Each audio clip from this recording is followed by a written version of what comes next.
Doctors, what's a secret a patient's family was hiding? I signed the final consent form to give my brother my kidney, feeling like a hero. For months, my parents had fought me on it. He's not strong enough for the surgery, my mother would say. You need to think about your own health, my father would add. I thought they were being selfish, trying to control me. I was saving their son's life, and they were standing in my way. The day before the surgery, I was walking down the sterile hospital hallway when a nurse I didn't recognize stepped out of a supply closet. She looked nervous.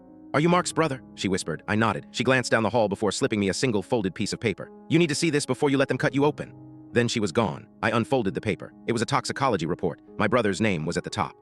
I didn't understand all the numbers, but I understood the word opiates and the phrase levels inconsistent with clinical administration. My blood ran cold. I found the nurse at the main desk. She tried to deny it at first, terrified of losing her job, but I was relentless. What does this mean? I demanded, keeping my voice low. She finally pulled me into an empty consultation room and logged into a computer. She pulled up his file. His kidneys are failing, yes, she said, pointing to the screen. But this is what's causing it. She highlighted the toxicology screens from every visit for the past year. The opiate levels were off the charts. This isn't genetic kidney failure, she said softly. This is organ shutdown from long-term high-dose heroin use. Suddenly, everything clicked into place. The constant flu he always seemed to have, the dramatic weight loss he blamed on his illness, the endless requests to borrow money for Bill.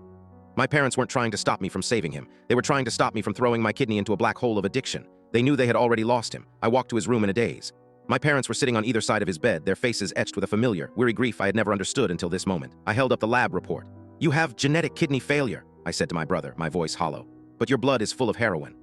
My brother didn't even try to deny it. He just started crying these deep, ragged sobs. My mother buried her face in her hands, her shoulders shaking. My father didn't move. He just looked at me, and for the first time, I saw the soul-crushing exhaustion and the flicker of relief in his eyes. He wasn't sad, I found out. He was relieved the lie was over. I told the surgeon the donation was off.